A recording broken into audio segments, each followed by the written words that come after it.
বিসমিল্লাহির রহমানির রহিম। জাবালে নূর চ্যানেলের পক্ষ থেকে স্বাগতম। আসসালামু আলাইকুম। সম্মানিত দিনদার ভাই বোন বন্ধুরা, শত্রু দমনের আরও একটি আমল নিয়ে হাজির হয়েছি। এই আমলটি করলে শত্রু একেবারেই রসওয়া, জের ও নাকাম হয়ে যাবে। শত্রু দমন হয়ে যাবে, সে আপনাকে দেখে মাথা নত করবে। এটি মারাত্মক একটি আমল। আপনার কঠিন কোনো শত্রুকে উচিত শিক্ষা দেওয়ার জন্য এই আমলটি খুবই কার্যকর। এই আমলটি আজকে নেওয়া হয়েছে সূরা কাউসার দিয়ে শত্রু ধ্বংস নামক কিতাব থেকে। এই কিতাবটি সংগ্রহ করতে চাইলে আমাদের সাথে হোয়াটসঅ্যাপ বা মোবাইলে যোগাযোগ করতে পারেন। প্রথমে অজু করে নেবেন, নিয়ে নির্জন কোনো নিরিবিলি স্থানে জায়নামাজে কিবলামুখী হয়ে বসে শত্রু দমনের নিয়ত করবেন। প্রথমে ৩ বার দরুদ ইব্রাহিম পাঠ করবেন। এরপর বিসমিল্লাহির রহমানির রহিম সহ সূরা কাউসার ৩১৩ বার পাঠ করবেন।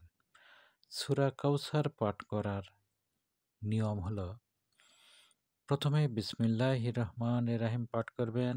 এরপর ইন্না আতাইনাকাল কাউসার ফাসাল্লিল লিরাব্বিকা ওয়ানহার ইন্না শানিয়াকা হুয়াল আবতার ইন্না শানিয়াকা হুয়াল আবতার ইন্না শানিয়াকা হুয়াল আবতার।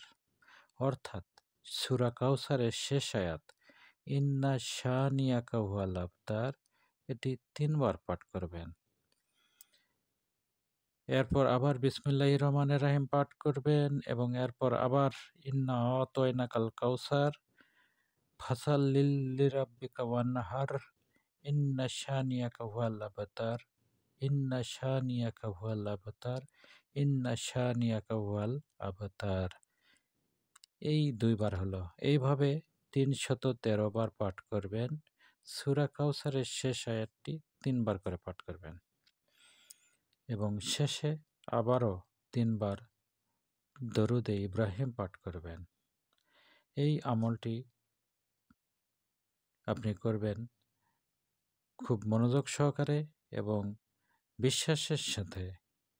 ইনশাল্লাহ আল্লাহ আপনার শত্রুকে চিরদিনের জন্য রসওয়া, জের ও নাকাম করে দিবে।